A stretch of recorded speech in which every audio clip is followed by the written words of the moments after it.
Okay, with this video in mind, I am kind of conflicted because I like the Sens. I think that might not be too obvious based off of the videos that we make about them pretty frequently, but I am a fan of the young guys the Ottawa Senators have. I like the way they develop them, and as a result, seeing these players, Brady, Jimmy, Sanderson, Clevin, Bernard Docker, even Tyler Boucher, seeing how these guys develop, this is a good treat.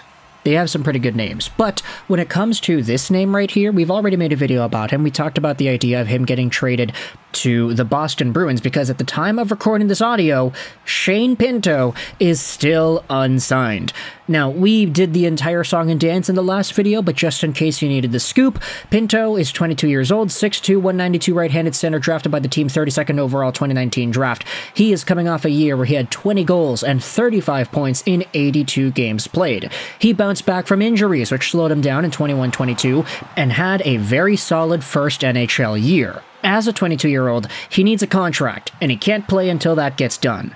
However, the reason I said I'm conflicted about this video idea is because we're talking about the idea of Pinto getting traded to not just the Boston Bruins, but also the Philadelphia Flyers, a team whom I'm also kind of a fan of. I like their system. I like the young guys on their team. I think they have some really interesting stories, and we've been slowly making more Philly videos over the past few months because I've just been kind of getting more engaged in that type of discussion here. The reason we're talking about this, yet again, is because the Ottawa Senators, at the time of recording this audio, have just around $900,000 in cap space. They need to move out money, and they cannot re-sign Pinto until they do so. It's either that or they trade Pinto away himself. This is why, if we talk about the reports that we had with the Bruins, there was already a floating idea saying, hey, the Ottawa Senators might actually trade Pinto away, because this guy maybe is the odd man out. He doesn't have a contract and the team's already up to the cap limit. This is where we get into what Elliotte Friedman talked about in the most recent edition of 32 Thoughts from yesterday. Friedman said that teams have asked Ottawa about Pinto. He says there's been some talk about Ottawa saying if a team wants Pinto, they have to take another Sens contract to clear space. They know the return for Pinto is going to be a good player. The teams that Friedman is wondering about are the Boston Bruins and the Philadelphia Flyers. Now let's skip over the Boston conversation for now. Philadelphia is in a spot where they have the cap space to make things work. Now you could look at it on paper and say, wait a minute, the Flyers are right there. They've got $867,000 of cap space themselves. That's right below the Ottawa Senators.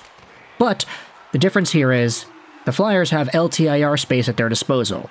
You see, that Ryan Ellis contract making $6-point-something million a year, that's going to be a huge benefit for them to add on some extra dollars they could spend. Now, they have a lot of dead cap. They've got guys in the buyout, they've got retained salary on Kevin Hayes, but a lot of these guys are going to expire soon, and the Flyers are not really in a position where they're super desperate to re-sign a bunch of guys anyway. I mean, some of the guys that need contracts, Owen Tippett, Ryan Poehling, not really the most important guys out there aside Carter Hart, that in which his future may not be all too guaranteed either due to other circumstances. But when it comes to this entire Pinto thing, as a guy who likes the Philadelphia Flyers, the idea of sending Shane Pinto over to this team is a good one. Pinto has a really good shot, he can fire it on goal, he was a face-off wizard in the NCAA, and as his career goes on, if he's able to round out his offense, improve his playmaking a little bit more, this guy could be a very solid top 6 caliber center that can just kind of do it all. But that's just it. Ottawa Senators fans know that this guy is that valuable as well. So you could imagine the reaction, the outrage, once Elliotte Friedman mentioned that this appears to be the plan, that if a team wants to talk to Ottawa about Pinto, he is up for grabs, he is available. If you give the Ottawa Senators a good roster player back, then you can get Pinto. And another contract, maybe. Now, this is where a lot of Sens fans are sort of debating amongst themselves. In the Reddit post that this was pulled from, you're seeing a few comments saying, hey, why not just trade away Matthew Joseph? On Twitter, I'm seeing a lot of people saying similar things. Hey, is it really difficult to trade away just any of the other guys that are costing money? You've got Kubalik at 2.5 mil, Joseph's making 2.9 mil. Why did you sign Tarasenko if you didn't have a plan to have him and Pinto on the team?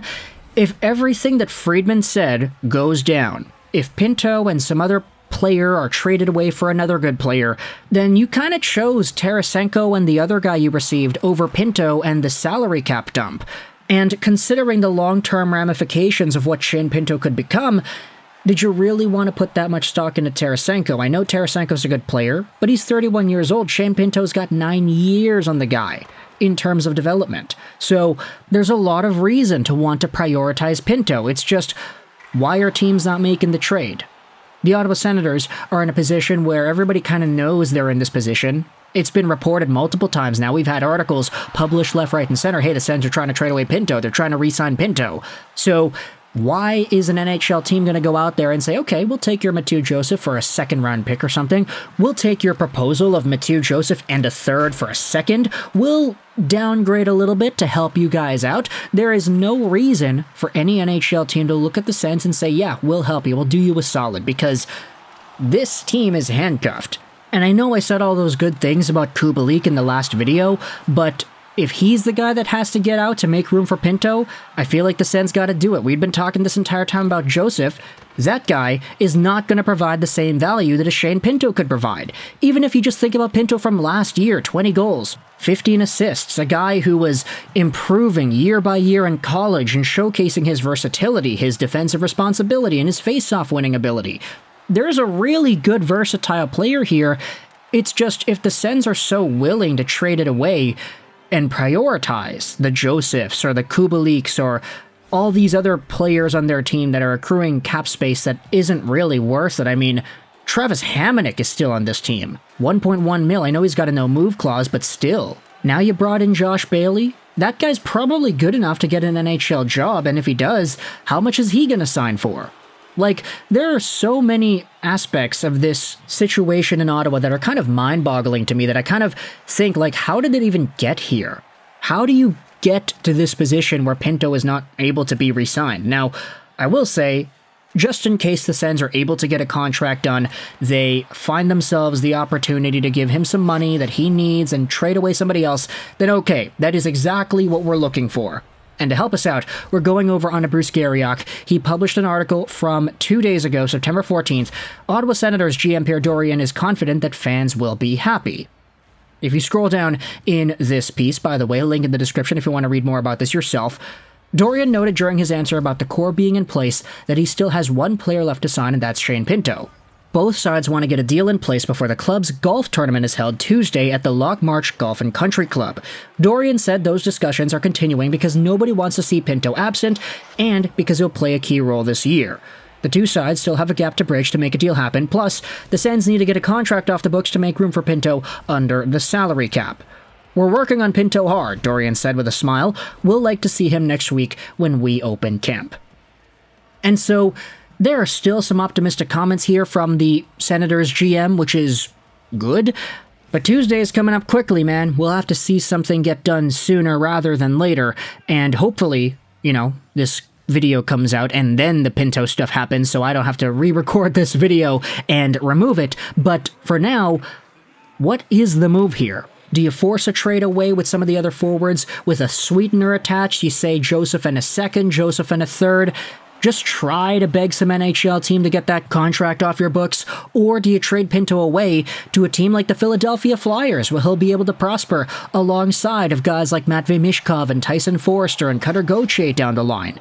Having Pinto and Frost as a 1-2 may not have the most top-heavy type of projection, but it's still a pretty good core, I feel. 2 top 6 center caliber guys is better than none, after all, so if you're a Philadelphia Flyers fan, what are your thoughts on the idea of trading Pinto, or requiring Shane Pinto, from the Ottawa Senators, if it's some sort of a trade where it's like Pinto and a contract of a guy for another good roster player? What is the best roster player on the Philadelphia Flyers that you would be interested in giving up in this sort of trade scenario? There are guys that are cheap. There are guys that need to be cheap in order for this thing to work out. I mean, Owen Tippett's making 1.5 mil, Paling 1.4. My gosh, if there's like a Pinto for Paling trade and Paling is on the Ottawa Senators, that would be hilarious. Like, not the best scenario, of course, but just from a hockey fan's perspective, since I'm also a Habs fan, that would be kind of funny. But either way, let me know your thoughts in the comments section below. How do you feel about this entire Shane Pinto thing? I hope you enjoyed this video. And bye.